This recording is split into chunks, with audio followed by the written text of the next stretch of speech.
చేసిన పైసలు వాళ్ళు ఊడ్చుకోవడం కొరకు రైతుల్ని మిల్లర్ల దగ్గర దళారుల దగ్గర బలిపెట్టింది. గతంలో వచ్చిన ధర 500-600 పోయింది. ఇస్తానన్న బోనస్ ఎక్కడైనా జామని, కానీ మాకు వచ్చిన ధర కూడా పోయింది అని రైతులు ఏడుస్తున్నారు. దీర్ఘంగా మాట్లాడమంటే సోయి లేదు. రైతుల గురించి మాట్లాడరు, ధరల గురించి మాట్లాడరు, బోనస్ గురించి మాట్లాడరు. ఒక దిక్కు రైతులు మొత్తుకుంటున్నారు, రుణమాఫీ విషయం చెప్పండి, బ్యాంకులు నోటీసులు ఇస్తున్నాయి మాకు, మళ్ళీ మేము వేరే ఈ కష్టం ఆ కష్టం చేసి బ్యాంకులో పెట్టుకున్న పైసలు జప్తు చేస్తున్నాయి, మళ్ళీ వానకాలానికి సిద్ధం కావడానికి ఇబ్బంది అవుతుంది చెప్పమంటే దాన్ని మేము మాట్లాడాలి. చాలామంది ఎగిరెగిరి మాట్లాడారు నిన్న.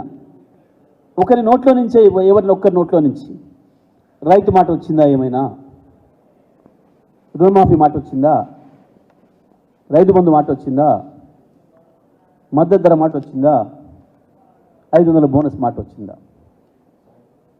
కనీసం రైతులు ఉన్నారు, వాళ్ళకి బాధలు అవుతున్నాయి, ఇబ్బందులు అవుతున్నాయి అన్న సోయి జ్ఞానం, ఒక రైతును పరామర్శిద్దాం, ఒక పొలాన్ని చూద్దామన్న ఆలోచన ఏమన్నా వచ్చిందా?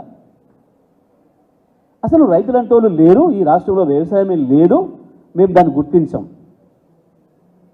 మాకు క్రికెట్ మ్యాచ్లు ముఖ్యం, మేము సోకేసుకొని ఆడి ఓడడం ముఖ్యం. మధ్యాహ్నం ఎర్రటెండలో కేసీఆర్ గారికి అక్కడ తిరుగుతున్నారు, ఇక రైతుల దగ్గర పోయి ఏదో డిమాండ్ చేసిండు ప్రభుత్వాన్ని, దీని వైపు చూడండి, మీరు స్పందించండి అని అడిగితే, మాకు తొందర ఉంది, అవుతారా ఐపీఎల్ క్రికెట్ టైం అవుతుంది, ఈ పనిమాల ముచ్చట మాట్లాడతాం మేము,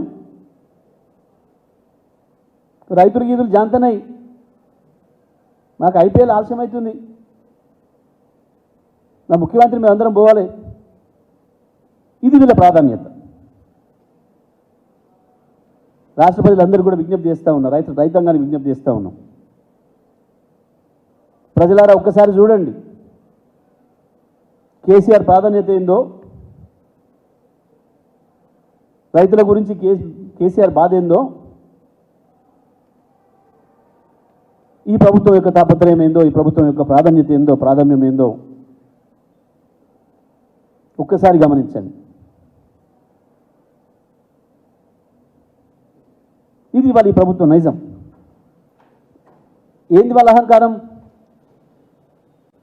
అయిపోయింది, మోసం చేసినాం, ఓటు వేయించుకున్నాం, కాగితం మీద సంతకం పెట్టించుకున్నాం, 5 నెలల దాకా మనం ఏం చేయలేరు కదా. ఏం చేస్తారు రైతులు, ఏం చేస్తారు నేతన్నలు?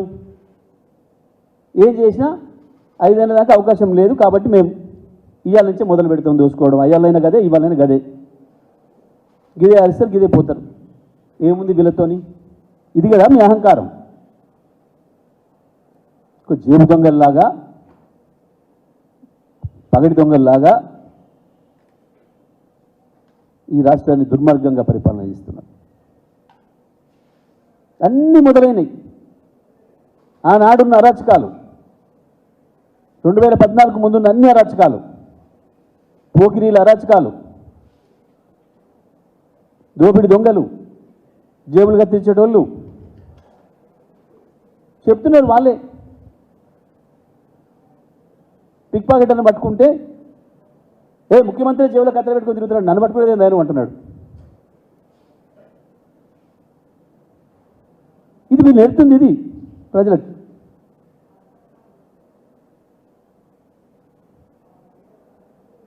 వంద 10 రోజుల నుంచి